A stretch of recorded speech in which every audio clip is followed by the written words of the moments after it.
Je suis Olivier Gerbal, je suis apiculteur professionnel depuis maintenant 5 ans. J'ai commencé l'apiculture il y a 8 ans exactement. En fait, on a offert une ruche pour mon fils pour ses 10 ans. Depuis, on est passé de 1 ruche à 2 ruches, 3 ruches, 5 ruches, 80 ruches et 200 ruches actuellement.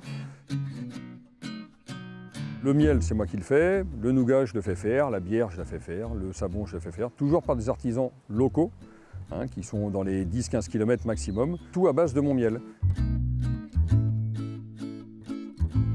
En schématisant rapidement, on pose des hausses sur les ruches. Les hausses, c'est des demi-ruches en fait, qu'on pose au-dessus. Les abeilles vont venir remplir ces hausses. On peut en poser plusieurs sur les ruches selon si ça mielle beaucoup ou pas. Et après, nous, on va récupérer le surplus de miel, donc tout ce qu'il y a dans les hausses. Tout ce qu'il y a dans le corps des ruches, on n'y touche pas.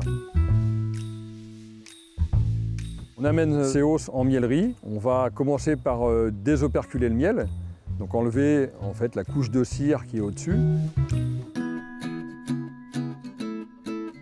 On va ensuite le mettre dans une centrifugeuse qui s'appelle un extracteur qui va faire tourner les cadres pour extraire les miels.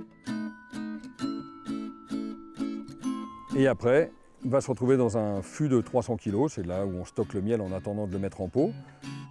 Une fois que la saison est terminée, on a plus de temps parce qu'on va moins aux ruches et on en profite pour faire la mise en pot, pour pouvoir faire les différents salons de fin d'année où on pourra retrouver tous nos produits.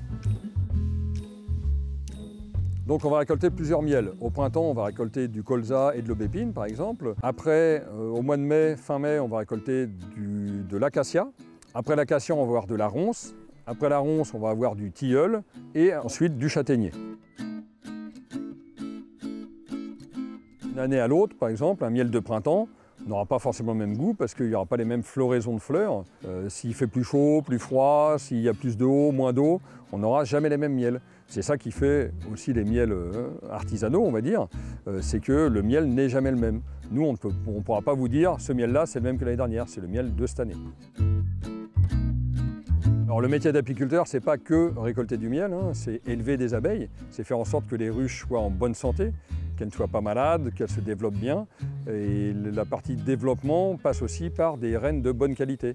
Moi, je fais mes reines moi-même, donc je fais de l'élevage de reines à partir de cellules royales. Ça me permet de pouvoir changer les reines s'il y a une reine qui est défaillante dans la colonie. Une reine défaillante, c'est une colonie qui va mourir. Donc en faisant mon propre élevage de reines, ça me permet d'avoir des reines sous la main. Si jamais il y a un problème dans une ruche, hop, je change la reine, j'en mets une neuve à la place et la colonie est repartie. Je fais aussi de la vente de reines pour les différents apiculteurs qui ont besoin de reines et de la vente d'essaims. Donc ça fait partie aussi du métier d'apiculteur en plus du miel et de tous les produits dérivés de la ruche.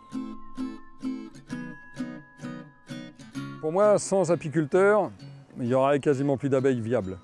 Parce que les abeilles sauvages ont beaucoup de mal à s'adapter au nouveau temps qu'il y a partout, le dérèglement climatique, on est en plein dedans. L'année dernière, il a fallu qu'on nourrisse beaucoup les abeilles pour qu'elles puissent survivre, tout simplement, pas pour faire du miel ou quoi, juste pour qu'elles survivent. Il y a des maladies aussi, il y a les varrois, il y a beaucoup de choses qui font que si l'apiculteur n'était pas là, pour moi, au niveau abeilles, on serait vraiment très très mal. La vente en ligne arrive bientôt. Dès que le site sera en ligne, on vous mettra le lien en description dans la vidéo. Voilà, à bientôt!